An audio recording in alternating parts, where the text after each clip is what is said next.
He texted from the grave. Before the story begins, comment your city, subscribe to CrimsonHeirs, and stay for family revenge stories and family drama stories. Late October, Maple Ridge, Vermont. Clouds hung low over Stone Angels. The ground around the open grave was dark and newly combed. People stood far apart. Eleanor Pierce, 68, held a white handkerchief starched flat. The pastor's voice crossed the wind in careful lines. Caleb checked his watch. Mason tilted his phone and hid the screen. Sloane lifted her veil with 2 fingers so it wouldn't graze the earth. Dirt thudded once on the casket. Then again, the sound didn't resolve. Somewhere a car door thunked. A fly skittered across the brass pan and lifted suddenly. The pastor's hand trembled as he turned a thin page slowly. Someone coughed, then looked. In Eleanor's coat pocket, a phone vibrated. Once, twice. She didn't move. The pastor paused, then nodded for the family to step forward. Eleanor eased the phone under the handkerchief. The screen brightened. An unknown number. 3 short messages stacked like matches. I'm alive. That's not me in the casket. Don't trust our sons. Her shoulders didn't rise, but her knuckles did, pale, then paler. Caleb stepped, scooped from the brass pan, and let earth fall in a neat line. His jaw was tight, his mouth careful. Mason copied the motion, eyes sliding left and right. Sloane mimed the gesture without letting a fleck touch her manicure. Eleanor's hand hovered, then withdrew. Across the cemetery, the iron gate ticked against its latch with each gust. A ribbon on a wreath lifted and tried to leave. An envelope poked from Caleb's inside pocket. A corner read, Arrangements. Eleanor returned the phone to her inner pocket, as if sliding it behind a wall. No coworkers from Walter's bicycle shop had come. The shop was 3 blocks away, yellow windows and a bell above the door, a floor that remembered every footstep. Yet the benches here were mostly empty. The service had been set quickly. Invitations had been selective. Explanations had been brief. "Mom," Caleb whispered without looking at her. "We'll handle the rest." She nodded once. The wind turned the pastor's pages for him. Another thud, another pulse in her pocket. She didn't check. She watched her sons instead. Caleb's gold watch caught what sun there was. Mason's jaw worked. Sloane adjusted her veil with a pin drawn from a boxy clutch. He texted from the grave. If Walter was alive, who was lying below? A car backfired on the road beyond the wall. The pastor closed his book. People filed past to touch Eleanor's sleeve. Quick murmurs, short embraces. When Caleb hugged her, it was precise and brief. The envelope slid into her hand. Mason's fingers were cold. Sloane air-kissed, careful of lipstick. "Thank you for coming," Eleanor said to no one in particular. The words went out like steam. She stepped back. The lawn dipped in pooled water around her sensible heels. Behind her, the chapel bell stuttered noon. She looked once at the mound, at the temporary metal plate slotted into its bracket. Walter Pierce, 1951 to 2023. The plate trembled. At the curb, the sedan waited. Caleb opened the rear door and gestured like a driver. Mason tapped a rideshare instead. Sloane murmured luncheon details in a careful list. Eleanor glanced at the iron gate, then at the rectangle pressing against her ribs. She breathed out slowly and turned from the grave. Maple leaves scraped the asphalt as she walked. Behind her, the wind lifted the ribbon again, and this time it let go. She turned from the grave, and as the wind lifted a ribbon, memory rose like breath on cold glass. Before unknown numbers and careful envelopes, there was a bell above a door and a room that smelled of rubber and coffee. In 1978, Maple Ridge, Eleanor walked into Walter Pierce's bicycle shop with a repair she didn't need. The bell rang. Walter looked up with grease in the grooves of his fingers and the calm of someone who kept machines honest. He spun a wheel to the window, listened, and smiled without showing teeth. She folded a grocery list in half, then in half again. He offered the good pump instead of the ordinary one, and both laughed at the formality. They married the next summer under the town oak. Her dress was pressed cotton. His tie would not lie flat. A hymn on a tired organ skipped. No one minded. Lemonade came in jelly jars. The ring box was a matchbox, the rings thin and bright. They walked home barefoot to keep dust off new soles. Their house had a tin roof that remembered storms. When rain came sideways, bowls appeared beneath the worst seams and the clatter passed for applause. Walter kept a dented toolbox by the back door. Eleanor placed a sewing table by the window, where afternoon light gentled cheap fabric neighbors brought her. That first winter they counted coins on a dinner plate and laughed when it tilted. Work began early and ended with the light. Walter repaired anything with wheels and kept a coffee can for bolts that had lost their names. Eleanor hemmed church skirts and uniforms, patterns traced on grocery paper, stitches small enough to calm a resting hand. Caleb arrived with Walter's eyebrows. Mason followed with Eleanor's easy smile. Sundays became ritual: tin of worms, thermos with a stubborn lid, 2 boys tugging sleeves. On the riverbank, Walter told them knots are just fears with names. In the shop, each boy took a turn on the stool, palmed a screwdriver, listened to a ratchet click like a private clock. There was never much money, and always enough to paint the porch, buy a second-hand radio, keep the boys' shoes new each spring. Eleanor sewed to the radio. Walter tuned bicycle bells and swore each had a pitch. He knew who was coming by the ring. Then the years loosened their grip on the smallness. A highway exit beyond the hill brought storage units, billboards, and a grocery with too much light. Caleb stood at the window counting cars that were not theirs. Why does the roof still leak? Why does the heater clank? Why has no one in this family flown? Walter said, kindly, someday the roof will behave. Caleb said, kindly, someday is late. High school turned Caleb toward the city. Counselors waved glossy campuses where people smiled at skylines. Mason learned the angle of that smile. The hardware clerk offered ledgers and invoices. Caleb said numbers were fine, but oil on hands wasn't his plan. The first time Walter laid out wrenches like a meal and offered a stool, Caleb shrugged and pled a study group. That night, Walter sat on the porch and watched unbribed stars. He did not say a hard word. Eleanor brought tea. When he forgot to drink, she did. Mason tried longer. He trued a wheel after school, enjoyed a chain that sang instead of scratched, then slipped out to meet friends. The city tugged at him too, first softly, then with a hand at the back. When acceptance letters came, the house felt smaller and kinder than anyone wanted to admit. They left in cars that flashed like promises. Plates were new. The debt was, too. Holidays became negotiations. They returned with suits and new coffee orders and gifts that didn't fit, an espresso machine for a kitchen barely holding a kettle, a rug that made the floor ashamed. Sloane came on Caleb's arm in a red dress that made the porch look like a barn. She stepped carefully, heels sinking in the boards, and smiled as if smiling cost something. In the kitchen, Eleanor pressed meatloaf into a magazine shape, then back into the shape she knew. Sloane cut a piece the size of a stamp and complimented the plates instead.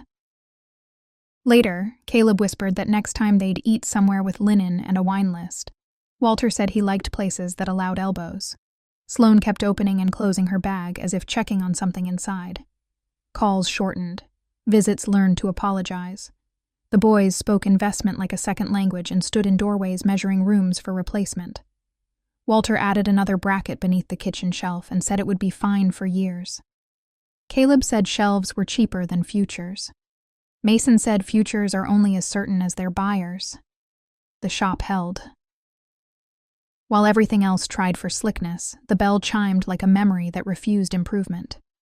Walter's handwriting stayed squared. He mounted a new first aid kit and a better extinguisher because respect kept the world gentle. Eleanor ironed old flannel as if cloth could hold people near. She watered the spider plant, learning weather by how it leaned. On Sundays, when the boys didn't come, she and Walter split a pastry and kept most headlines outside. Then the cars. Caleb's sedan woke at a touch. Mason's coupe clicked at a breath. They parked with a surgeon's precision. Neighbors watched. Walter offered a rag for dust that didn't exist. Caleb said the dealership sold them pre-wiped. Inside, talk thinned. Sloane mentioned a tower with views you could taste. Mason compared square footage. Walter asked for the old tackle box. No one remembered. The day Caleb used the phrase retirement community, he brought it like weather, unasked, unavoidable. Sloane nodded with lobby certainty. Mason agreed. Eleanor set down a plate without sound. Walter touched the table once, then twice. After that, a subtler silence settled. Visits kept polish. The house kept stubbornness. Eleanor lifted frames and returned them a fraction more straight. Walter did his oilings early and wrote "done" because he loved the look of the word. By then, they spoke in quarters. Documents arrived with dessert. Folders slept on chairs. Pens clicked through dinner. One evening, when sunset made the siding look tender, Caleb stood at the sink and said the house was worth less than they imagined, money sleeping in walls that did not repay the favor. Sloane set down a thick brochure. Mason said, "We'll explain at the table. On CrimsonHeirs, stories like this begin as gentle family drama stories before turning into the starkest family revenge stories."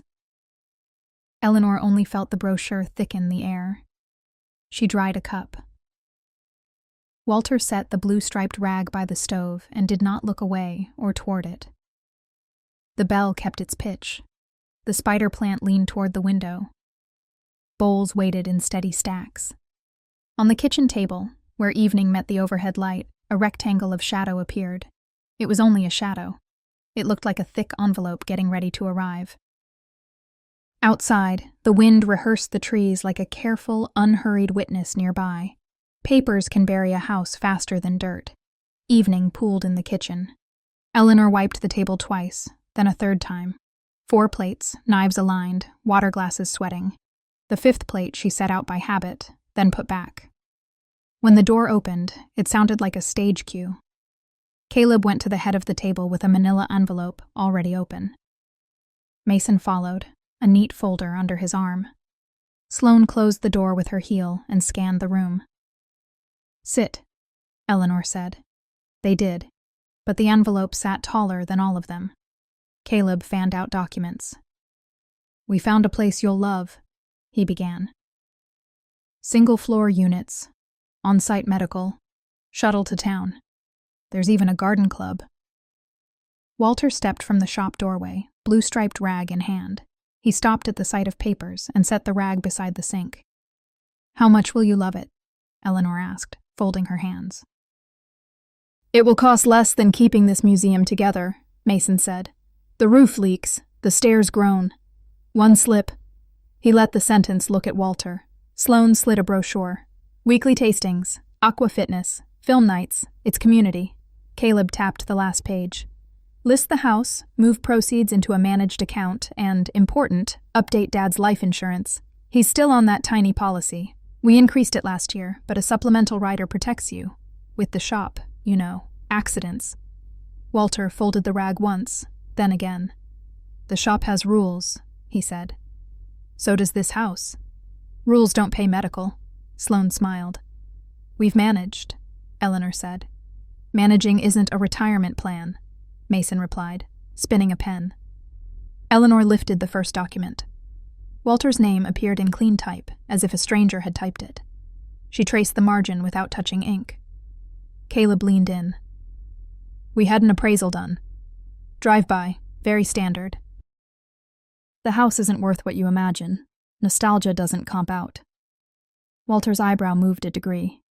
"We were not asked." "It saves you hassle," Mason said. "We're helping." Sloane pointed at tidy boxes. "Sign where we flagged. Transfer authorization. Listing agreement. The rider. We can have a buyer by the weekend. Cash." Eleanor brought water to her mouth and did not drink. The hallway floor gave its old complaint. "Leave the insurance," she said. "We'll read it after dinner." "You'll get overwhelmed," Caleb said. "It's technical."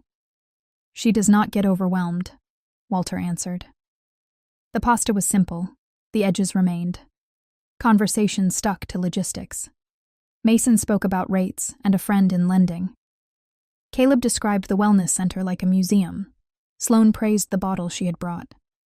Halfway through, the curtain breathed once, then twice. The kettle remembered to be empty. Eleanor watched a bubble climb her glass, pop, and start over. "About consolidating accounts," Caleb said, producing a bank envelope.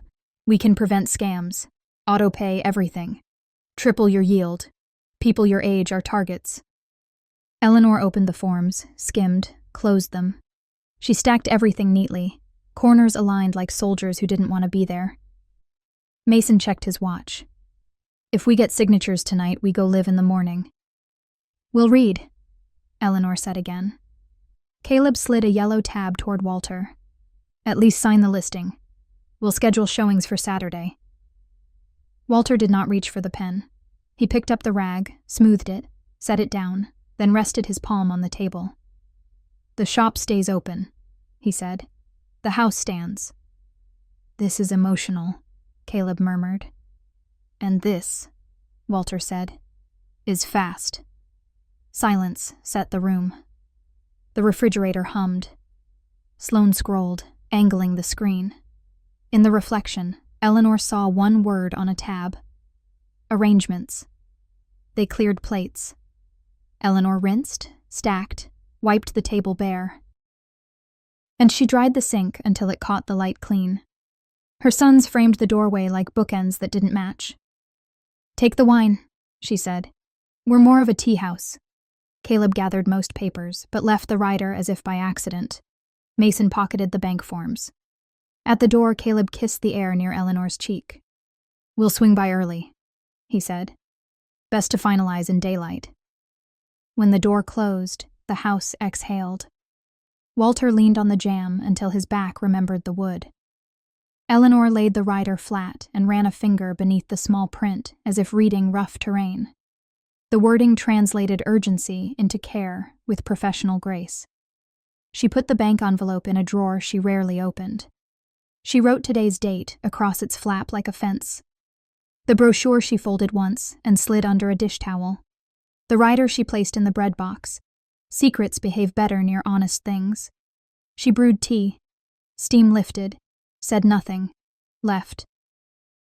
She sat and made a list with a short pencil. Agent's name, policy number, rider terms, beneficiary language, accidental death, workers' comp limits. She added, who asked for an appraisal, when, who benefits first. Walter hung the rag on its nail, the old ritual that returned a room to itself. "They mean to hurry you," he said. "They mean to hurry us," she corrected, and circled a line. From the road, a car passed and didn't brake. Somewhere the iron cemetery gate ticked once against its latch.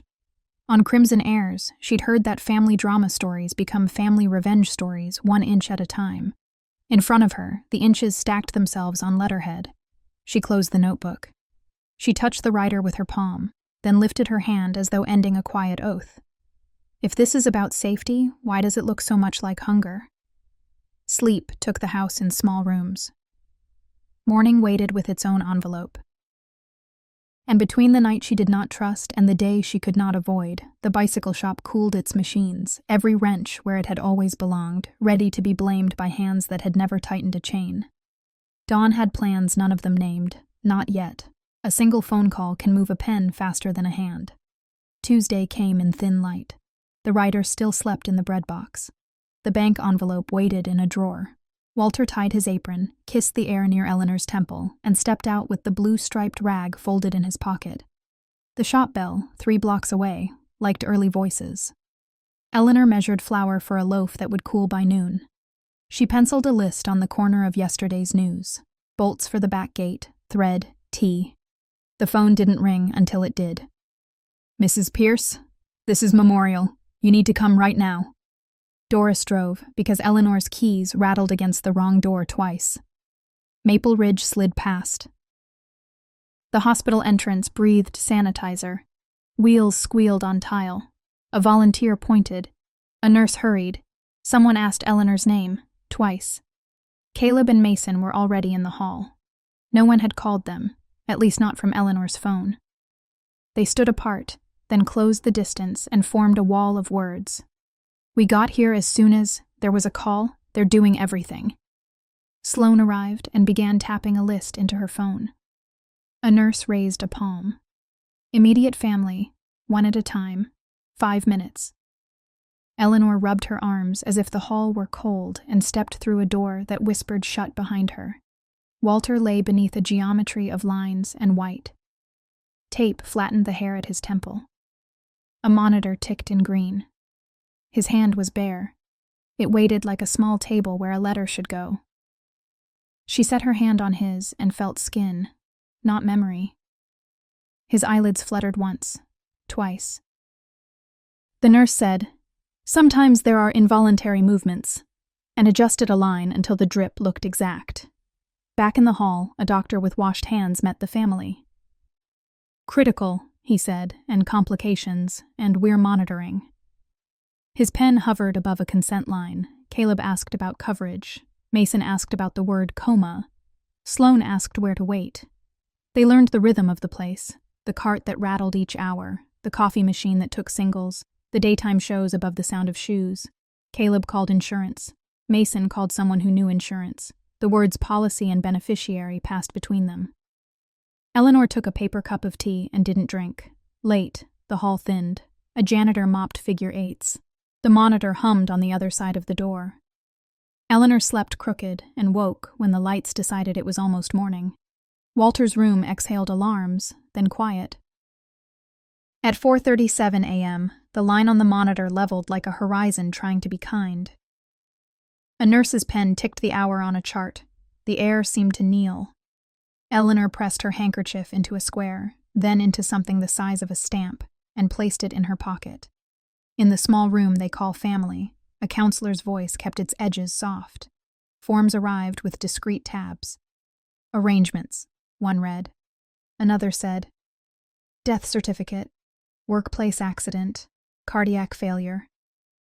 The pastor wore a tie with bicycles. Caleb's phone filled with names of funeral homes before the coffee cooled. Mason held the pen that never ran out. Sloane had a list of packages. Something simple, Caleb said. Just what Dad would have wanted. No fuss. The phrase arrived ready. They chose the plain casket. They chose the morning slot. They chose a notice whose lines could be counted on one hand. Colleagues at the shop were not on the first list. We didn't want to bother folks, Caleb said. Doris squeezed Eleanor's elbow. We can slow this, she whispered. Eleanor nodded. Back home, the house felt rehearsed. The rag sat on its nail. The bread rose under a towel. Eleanor set out cups, then returned them to the shelf. She took the rider from the bread box and set it beneath the flour bin. She slid the bank envelope deeper, until wood sounded like a closed book. The shop did not match the report Walter's sons kept repeating. When Eleanor walked there late that afternoon, the floor smelled of oil and cedar. The compressor stood where it always stood. The welder slept with its cord looped. No scorch on the wall, no blasted casing. A coil of wire remembered its circle. She touched the bench and left no dust on her fingertip. A neighbor came to the doorway, said he'd heard sirens, then looked at the immaculate corners and stopped. Eleanor turned the sign to closed and stood alone with the room's old grammar. Night pressed in. The phone vibrated with condolences. Sloane texted a revised guest list and a note that the pastor could trim his remarks. Mason asked for Walter's policy number. Caleb sent the link to an obituary service. On CrimsonHeirs, a banner under the template read, Family drama stories turn and family revenge stories begin. Eleanor closed the laptop. Morning again. Clouds arranged themselves above stone angels. The service, set for early, made the grass look like part of the floor. The envelope-marked arrangements lived in Caleb's inside pocket, the corner showing. No one from the shop sat on the benches. We didn't want to bother folks, Caleb said. Thuds came and went. The iron gate tapped. Ribbons tried for sky.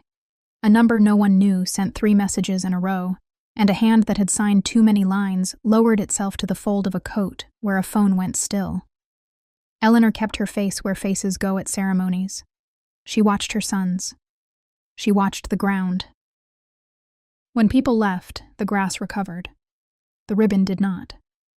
She let the car door close her in, then let it open, then closed it herself, to prove something about hinges. Hook, because questions travel.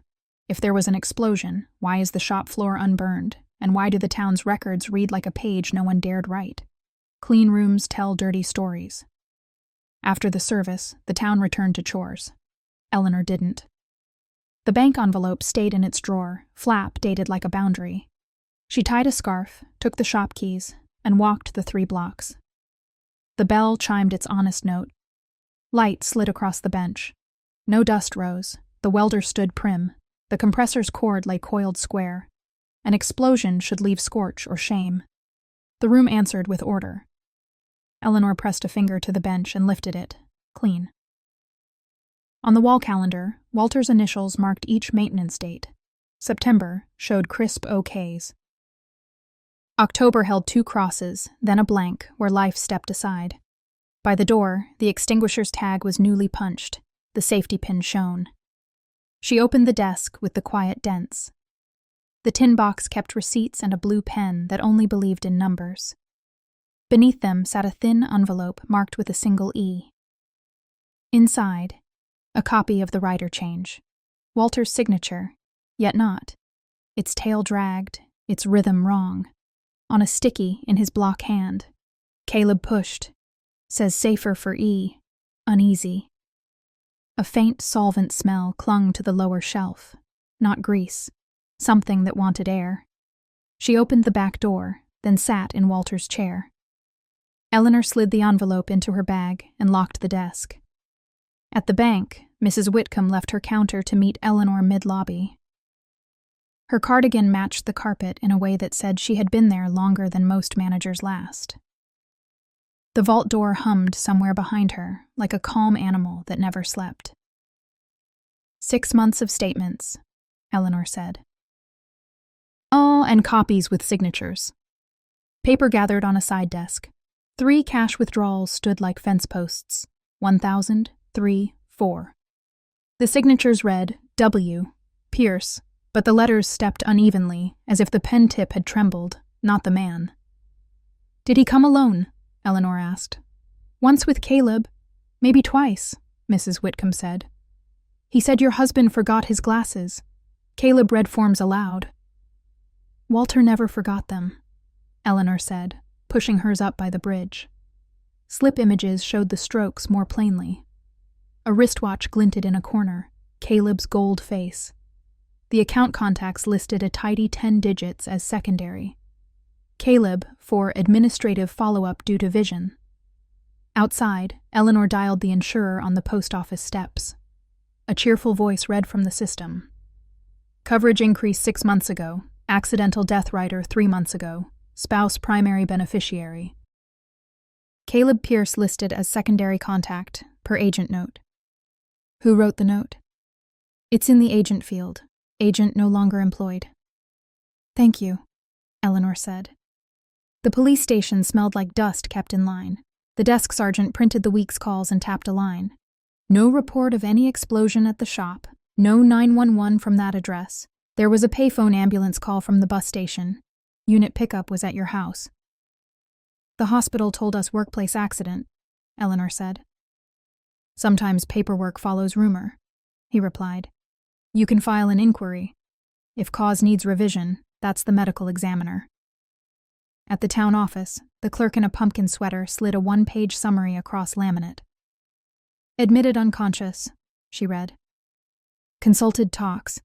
Family requested confidentiality pending arrangements. I didn't request that.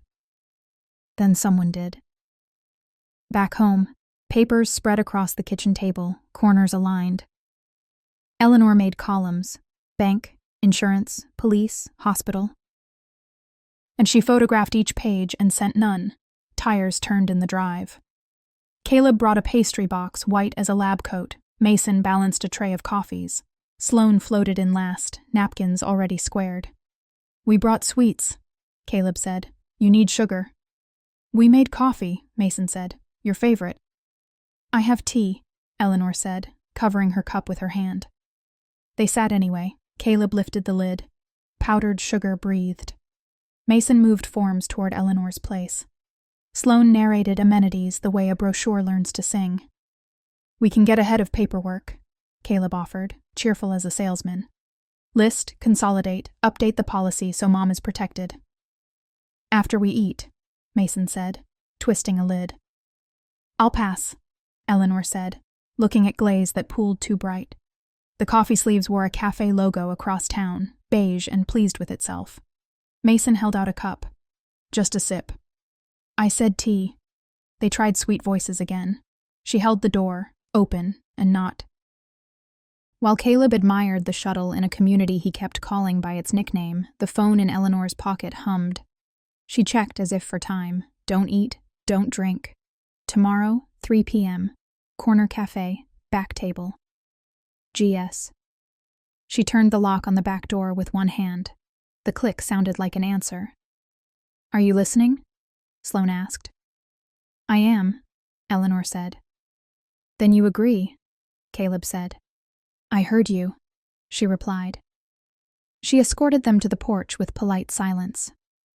On the steps, Caleb said they'd come early to finish signatures before the day runs away. Bring nothing, she said. Their taillights made separate decisions as they left. Eleanor washed the saucers no one had used. The pastry box went to the trash. The empty kettle weighted the lid. She wiped the table in long strokes, then shorter ones to erase the first. In the bedroom, the shoebox kept things that used to matter, and now did again. A folded program, ticket stubs, a photo of 2 boys with grass on their knees. Beneath them, a pink folder she had tucked away after a doctor's easy visit. 3 days before the accident, Walter's full workup read steady. Blood pressure, heart, numbers that said, C. A photograph of the clinic door slept in the pocket as proof of time and place. She closed the file, opened the window an inch, and let the curtains practice breathing. At the kitchen table, she began a list. Call the attorney. Insurer for agent archive. Ambulance log. Hospital full chart. Clerk for ME contact. Police to note bus station call. Change the shop lock. Copy the calendar. Photograph the desk. Check the writer's language. At the bottom, she wrote, small. Who wanted accident louder than truth? On CrimsonHeirs, viewers learn how family drama stories slide, inch by inch, into family revenge stories. Eleanor read the list and underlined nothing. The phone hummed again. Same number. They'll petition the court in the morning to have you declared incapacitated. They have a doctor's letter without an exam. Don't be home at 10. Meet me first. She buttoned her coat as if the air had shifted. The phone went into the inner pocket. The papers took the other. The key sat in a zippered pouch. On the porch, the spider plant leaned toward the last light. She turned the pot so it would meet morning full-faced. Across the street, a gate clicked and closed. A dog reminded the evening not to wander. Eleanor stood until her breathing matched the house. If the shop didn't burn and the phone call didn't come from there, what story needs the word accident so badly? She drafted questions for the morning. Who made the hospital note private and under what authority? Which agent wrote the vision excuse? Which judge takes petitions on Wednesdays? What buses reach the station payphone? Which baristas remember a man in a gold watch? The bread box hid the writer again because secrets behave near honest things. The bank envelope stayed dated, a fence she would not open without a witness. She sealed the pastry box with tape so her hands would not, in some soft hour, confuse sweetness for care. The list for the corner cafe was neat. Arrive early, back table with the loose leg, face the door, order chamomile and let it cool untouched. Bring copies only, keep the pen. Ask GS. For proof that bleeds, do not say the son's names aloud. She paused at the window. The oak that had shaded a wedding lifted its black lace. Eleanor touched the glass with 2 fingers to steady it. The house kept one light on, the guardian bulb above the stove. It lit the list faintly, a steam dent in the ceiling paint, and the place on the counter where Walter always set a mug before first light. Tomorrow at 3, a stranger with proof. At 10, a plan to erase a mother while calling it care. And the last key usually slides under a coffee cup. Eleanor arrived 10 minutes early and took the back table with the loose leg. She set her coat on the chair against the wall, so nothing could move behind her. Chamomile, she told the barista. Let it cool. The string of bulbs hummed, spoons touched china. Grant Sullivan came at exactly 3, tall, gray, at the temples. He paused at the door, then crossed the room quietly. "Mrs. Pierce?" he said. She nodded. He sat with a folio and a small recorder that blinked red. "I sent the messages," he said. "Walter hired me 3 weeks before the hospital. He had concerns he wouldn't name aloud." Eleanor cupped the mug and didn't drink. "He suspected?" "He called it being prepared." Grant clicked the recorder. Walter's voice, edged and steady. "If something happens to me, don't call it an accident. Caleb's pushing insurance. Mason asks what time I take coffee and whether your stomach is still touchy. They talk like sons and schedule like salesmen." Grant stopped. "That was 21 days ago. This is 5. Caleb's voice, thinner through a phone. "Methanol. No smell if you cut it right. Doctors read stroke if the chart mentions age.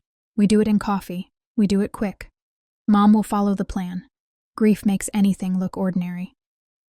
Eleanor's hand tightened. The table leg trembled. Grant slid a business card under it. The woods stilled. "One more," he said, and pressed play. Mason hurried. "Tomorrow morning. He won't taste it. We'll fix paperwork. Caleb has the agent. Sloan has a doctor who will sign. And Mom, give it weeks. Say she's drowning. A note, the right bottle by the sink." Grant clicked off. Grinder and door chime returned. Eleanor flattened her hands. "Why come now?" she asked. "I was building a case," he said, opening the folio. "Audio, financials, photos, records. Enough to persuade a DA and make a judge angry at the right people. Photographs first. A hardware store 30 miles from town, a clerk's key, a small bottle bagged with painter's tape, cash receipt, date matching the second recording. Then bank logs. Caleb's high-interest loans, 3 months late. Mason's gambling debt through a casino app and a private game. Pressure, meet opportunity, Grant said. He produced a clinic panel Eleanor recognized by the footer. 3 days before admission, he said. Walter was fine. BP, rhythm, labs, counterpoint to cardiac failure after workplace accident. The accident that didn't happen, Eleanor said. Grant nodded. I checked the shop. No scorch, no blast marks. Police confirm no 911 call from the address. The ambulance was dispatched from a payphone at the bus station. Station camera shows a man in a cap at 6:42 a.m. Looks like Caleb. We'll let comparisons work. Eleanor noted the chamomile's clean sweetness and left it untouched. We need 3 things, Grant said, laying documents left to right. A preservation order for hospital records and call logs, a tox screen on Walter's tissue, and a fast path to the DA so your sons can't get you into court first. He slid a fax. 10 a.m. tomorrow with Judge Milner. Petition to appoint a guardian, citing paranoia and refusal to eat. Attached is a letter from Dr. Albright, Sloane's relative, describing symptoms he never witnessed. Milner will listen? Eleanor asked. He listens to whoever arrives first with paper, Grant said. Will arrive now with better paper. A man at the door paused. Grant shifted an inch, taking Eleanor out of his line. They may also try to feed you, he added. Decline anything you didn't open yourself. Sleep at Doris's. Copy everything at home. Photograph the rider. Keep a list in your handwriting.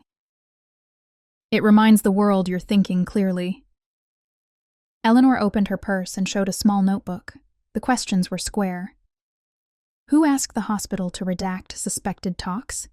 Which agent added Caleb to the rider's contact tree? Who paid Dr. Albright? Good, Grant said. He fanned 6 images. Sign, cap, key, solvent shelf, bottle with a skull and crossbones, clerk's hand. Methanol, he said. It makes death look like a different story.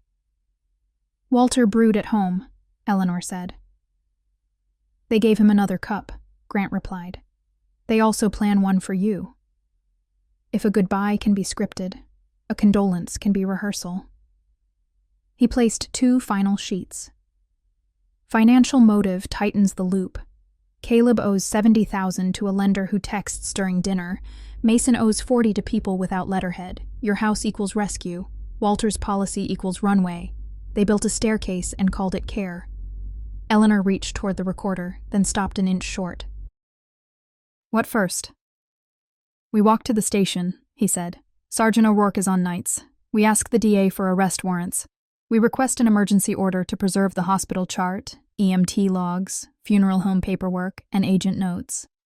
We also ask for an exhumation to test for methanol. Ugly, but the kind of proof the world respects. Walter liked proof, she said. Things that tighten with a wrench. One more point, Grant added. Don't drive alone. Don't open doors for follow-ups you didn't request. Let Doris answer your bell. Keep your phone on you, not on a table. She wrote as he spoke. The table stayed steady on the card he had slid beneath it. Why didn't you go to police the day Walter died? She asked. Because the doctor on duty wrote a cause that erased our angle, he said. Cases built in a hurry break at the first seam. We needed the clinic file you found, the bank slips, the proof of no explosion. We needed the story to hold without their voices. The cafe door opened and closed. Outside, late fall light thinned to a small town silver. Grant stacked the photos, slid them into sleeves, then gave Eleanor a duplicate set in a thin envelope. You carry these, he said. I'll carry the drive. If someone stops one of us, the other still delivers. On CrimsonHeirs, he said, not smiling. People like watching family drama stories bend into family revenge stories. But you aren't a show. You're a witness. You need room to breathe between steps. I'll clear room. You walk. Eleanor stood. Chair legs made the old library sound. She tucked the envelope into her inner pocket and buttoned her coat from the top down. Let's go tell the truth to people who make it expensive to ignore, she said. They paid in cash. Grant left a tip that said thank you without ceremony. His business card kept doing its small job under the leg. Hold balance, buy time, stop the wobble long enough to sign what matters. They stepped into colder light. Leaves ticked along the curb. Far off, the river made its unhelpful, honest sound. Grant's car waited, nose toward the exit. He opened the passenger door and glanced at the back seat without announcing the check. Station first, he said. Then the DA. If O'Rourke moves fast, Don won't be friendly to your sons. And if he doesn't? Eleanor asked. Then we make it embarrassing not to. She settled the envelope against her ribs. The belt clicked like agreement. As they pulled away, she looked through the cafe window at the table by the wall, at the card under the leg, at the cooling cup she had held and never tasted. We'll go in ex parte, Grant said, so Milner sees the recordings and the clinic panel before anyone paints you as confused. I'll ask the DA for a temporary protective order. No contact, no transactions on your behalf, no disposal of shop assets.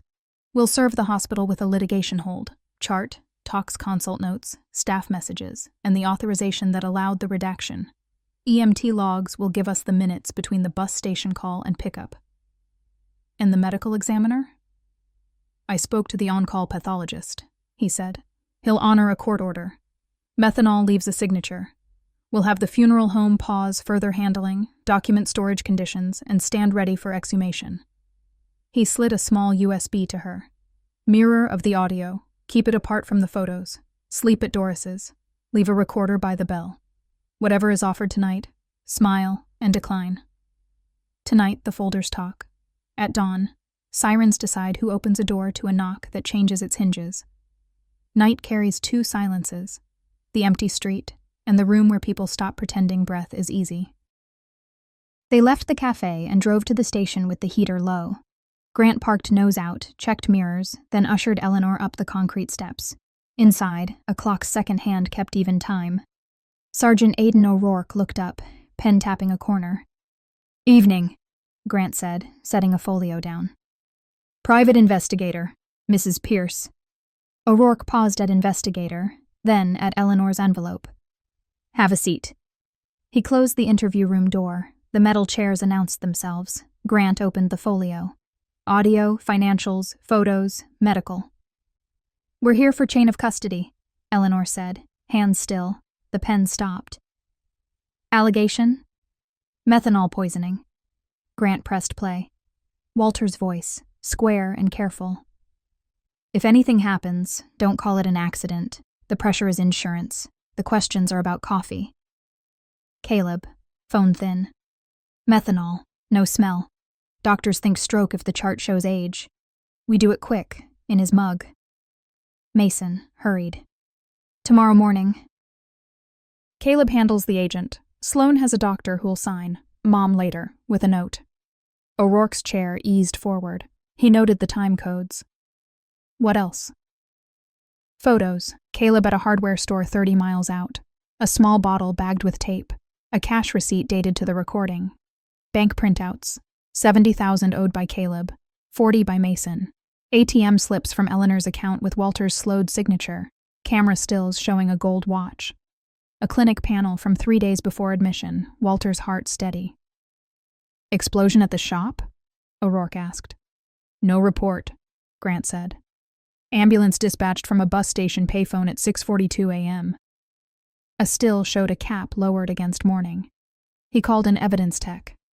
Tamper seals, barcodes, a canvas bag with a zipper that sounded final. He initialed every sticker, drew lines, dated margins. "We do this right or not at all." Eleanor watched ink set.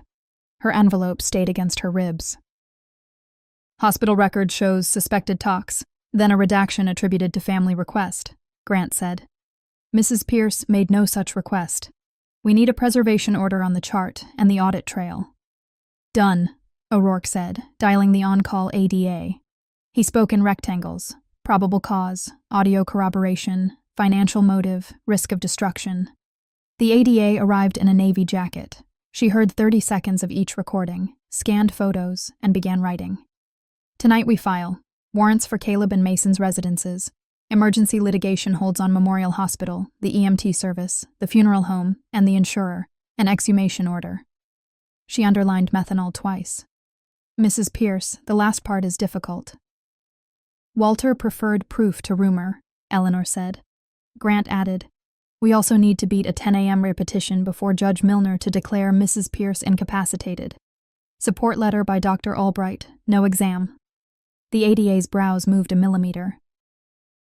"We'll go ex parte for a protective order and a stay. Grounds, credible threat, ongoing investigation, unreliable certification." She circled protected party. A clerk wheeled in a cart. Evidence tech sealed the USB copies. O'Rourke signed chain of custody. The ADA phoned the night judge. "We're coming to you," she said. "Audio plus live target." They walked to the DA's office. The judge met them there, stamp in one hand, teabag in the other.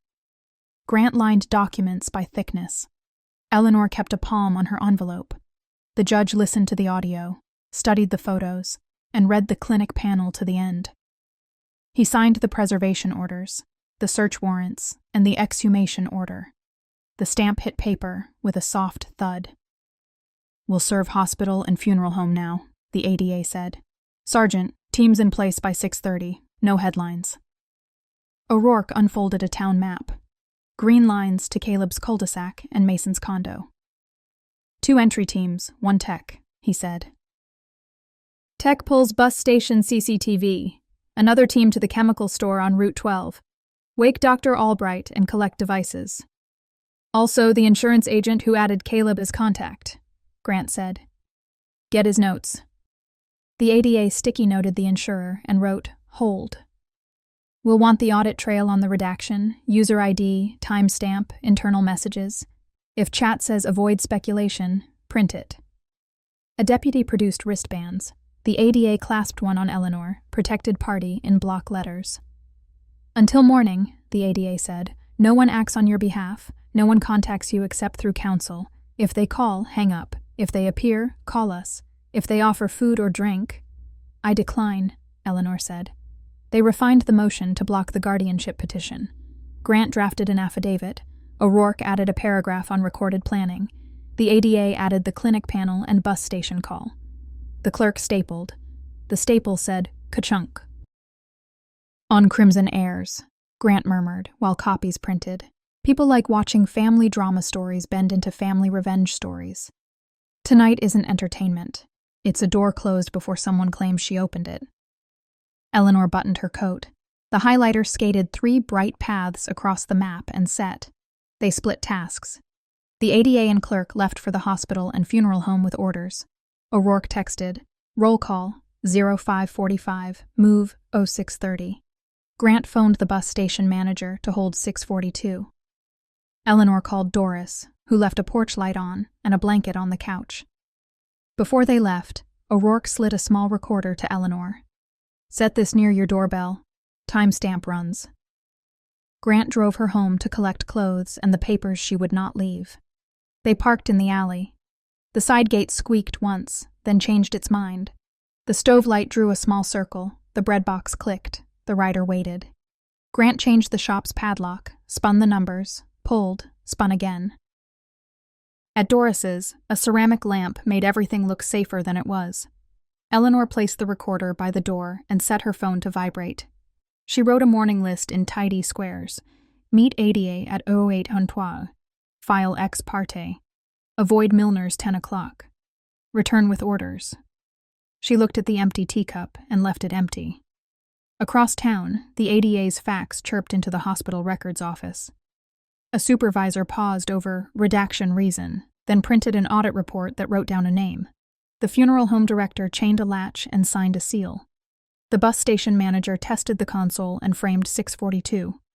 Somewhere a stray dog barked twice, then stopped, as if counting the seconds left before paper turned into steel and locks. Back at the station, O'Rourke reread the warrants. He rolled a highlighter over premises until it glowed. He checked his watch, then the door, as if dawn were gathering under it. SEO note, quick and quiet. On CrimsonHeirs, the difference between a whisper and a case file is a night like this, orders signed, evidence sealed, a town map lit in 3 strokes. Grant texted, "Dawn plan set. Sleep if possible." He watched the dots until they rested. Eleanor lay on Doris's couch with shoes beside and coat folded on the arm. Her hands rested on the envelope like a paperweight. Beyond the window, the street kept its lessons in quiet. When the sirens wake the cul-de-sac, 3 doors will learn which hinges are honest, and 1 knock will sound like justice clearing its throat. When sirens slit the mist, doors speak plainer than mouths. At 0630, the cul-de-sac held its breath. Tires stopped without drama, red and blue stitched the siding. Sergeant Aidan O'Rourke stood square at Caleb Pierce's door, warrant high. "Police, search warrant." A chain slid. The door opened. Caleb wore a t-shirt that tried to look innocent. "This is a misunderstanding," he said, eyes flicking toward a black briefcase by the chair. Officers stepped in. One gathered phones, another watched Caleb's hands. "Hands behind your back," O'Rourke said. The cuffs said the rest. Drawers breathed secrets. In the kitchen, a Route 12 chemical store receipt, cash, dated to the recordings. In the junk drawer, an agency note, sticky over secondary contact, Caleb Pierce. On the shoe bench, a milky cap with hazard triangles, rolling until a boot stopped it. Caleb's mouth shaped attorney, as if it could be a bridge. "You're making a mistake." "We're fixing one," O'Rourke said. Caleb sat where reaching was impossible. 0632, Mason's condo. A door, a pause, a scuff. Mason slipped out the back, cleared a low fence, ran. Frost cracked under shoes. An officer cut the angle at the carport, another closed the alley. Mason hit a garden hose and went down. "Don't move." Zip-tie cuffs whispered shut. Inside, a laptop woke to a tab titled Methanol Ingestion Symptoms. A ledger listed small debts and larger ones. A drawer held cash and a grocery list that read like a prop: milk, bread, sympathy card. 0640, bus station. The tech rolled footage to 6:42 a.m. A figure in a cap leaned into the payphone. A gold watch winked once at the camera. Freeze, print. The page slid out warm, timestamp emphatic. 55, Route 12. The hardware clerk squinted at a photo. Cash, he said. Head down. Store video showed the counter, the card rack, the small bottle with a skull and crossbones sliding past. A chain of custody label took ink. 0710, Memorial Hospital. The audit trail printed like a confession in columns. Suspected talks, then a redaction. User ID tied to staff. Reason code family request. A log showed a call routed from Sloan's number 9 minutes earlier. The supervisor watched the printer finish, then pressed print again. 7:20, doctor.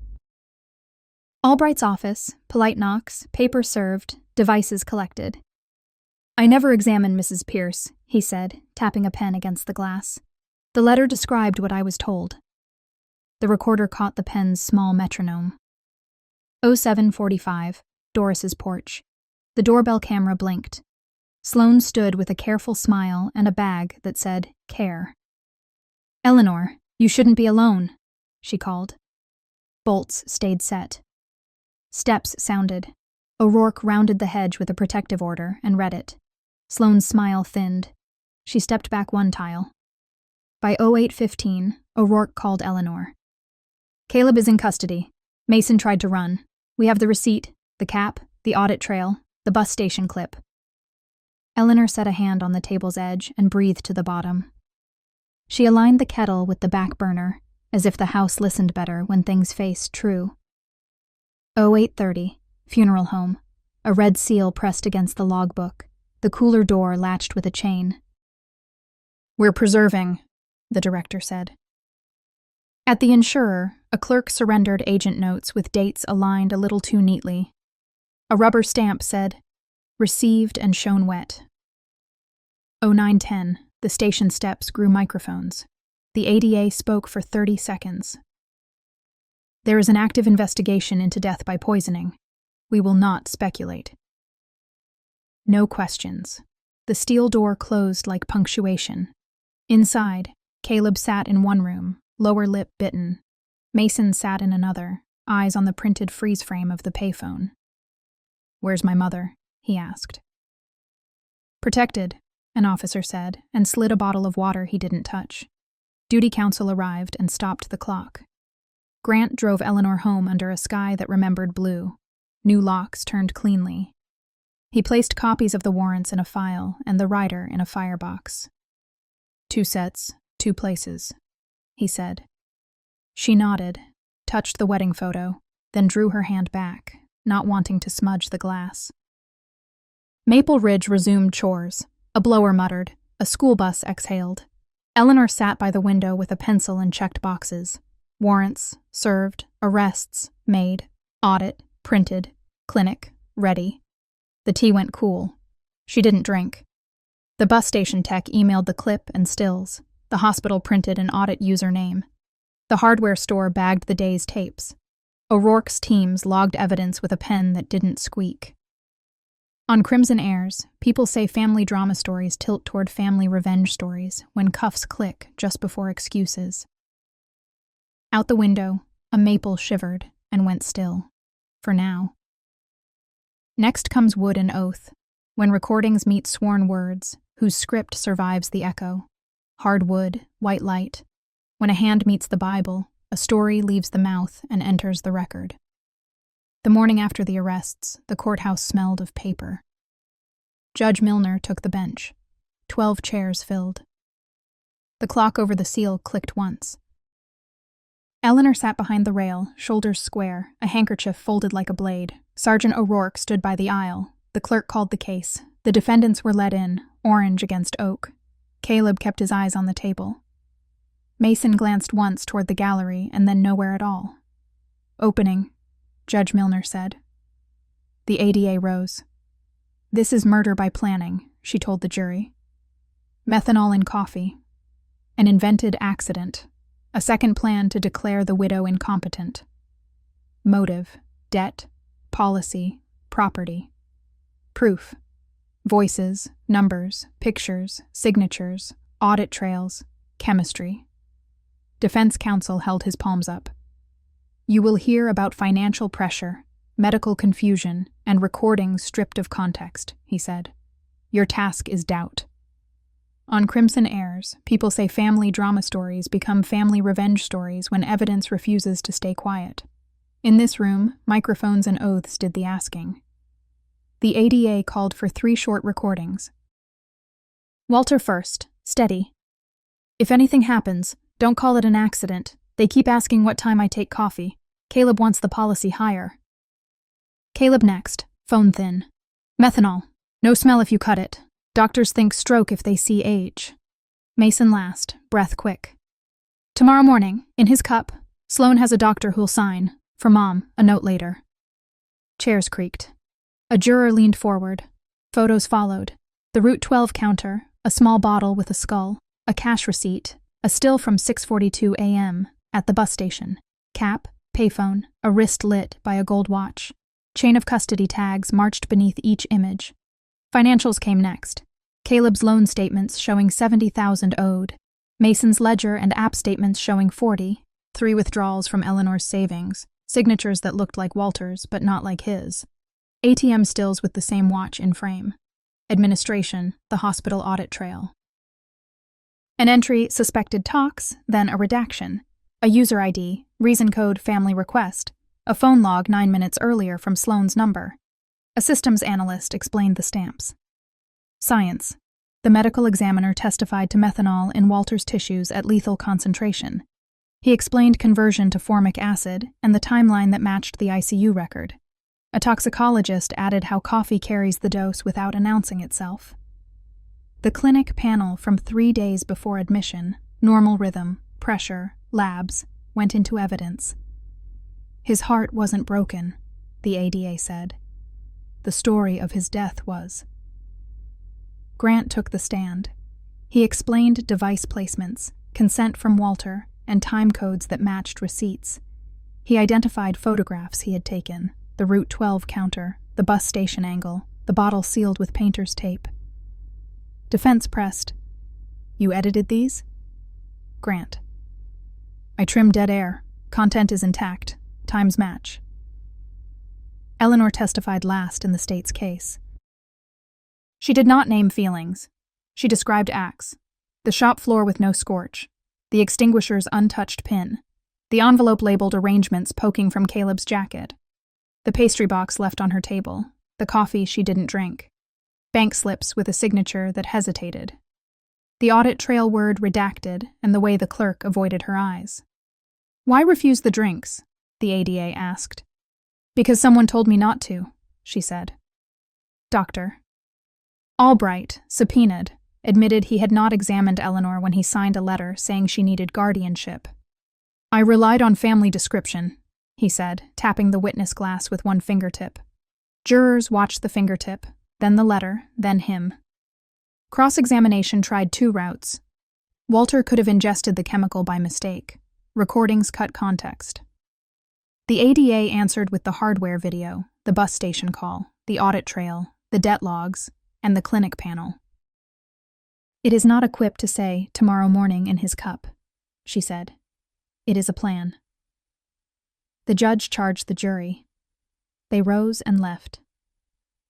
Eleanor's hand stayed flat on her handkerchief. O'Rourke watched the door, willing time forward. Minutes learned how to feel like hours. The clock's tick sawed the room into pieces. The jurors returned. The 4-person stood.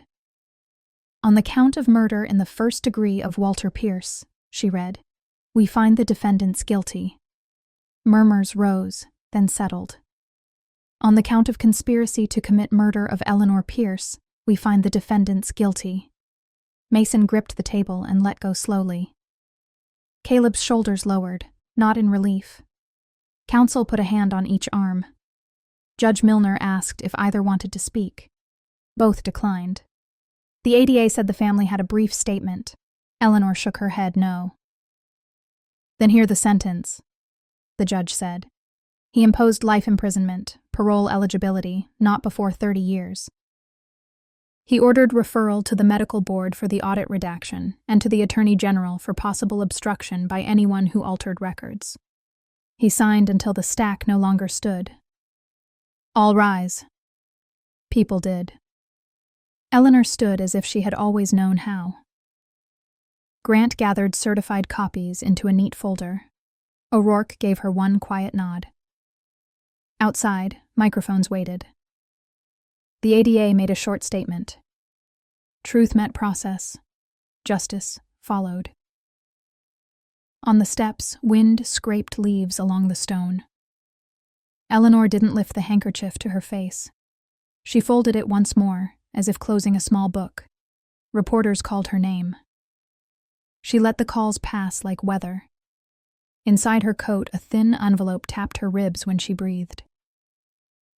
In the folder, the preservation order sat beside the ME report. The case had a spine. CrimsonHeirs would tell its audience that the reason people believe in family revenge stories is not rage, but proof. Dates, voices, ink, and the kind of silence that chooses when to end. After the gavel comes the garden. 5 years from now, a floor becomes soil, and a life learns to stand without anger. Where vices once gripped in a vice, sunflowers greet the first light. 5 years after the verdict, the old shop floor is soil, raked clean and soft. Eleanor Pierce, 73, kneels with a trowel and presses seedlings into neat rows. A cedar stake reads Walter's Patch in block letters. She resets a bicycle bell on the fence rail. Its small ring answers the morning. The blue-striped rag hangs in the shed, not for grease, but for polishing the watering can. She straightens a trellis, brushes soil from her knees, and sets a wooden chair where the workbench used to stand. The town has learned new habits. At Memorial, an audit poster faces the elevators, who edits charts, and when. The church keeps a plaque titled Honest Hands beside the hall door. At the bike store window, a photo from opening day watches the street. The door chime feels familiar. Eleanor's small fund in Walter's name pays for counsel and rides for people cornered by financial abuse. Names stay off the air, but letters arrive with careful gratitude. One mentions a brother who gave back a forged signature, another, a daughter who kept her house. Every Wednesday, Grant Sullivan appears with a paper bag and a brief report. He sits on the porch and tells her who the fund has helped and where the audits improved. They drink coffee and tea without hurry.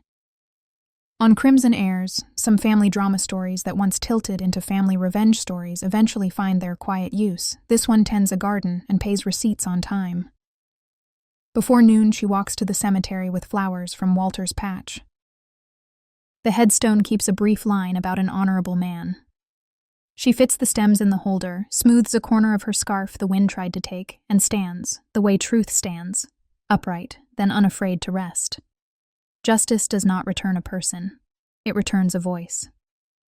Back home, Eleanor opens mail at the kitchen table and answers with a steady pen. She writes about boundaries that guard love and about trusting dates, signatures, and copies more than promises. The bicycle bell rings once on its own. The kitchen keeps exactly one light on. Tell me where you're listening from, and subscribe to CrimsonHeirs for more stories told with clear pauses and true edges. When you share or comment, you keep the garden growing.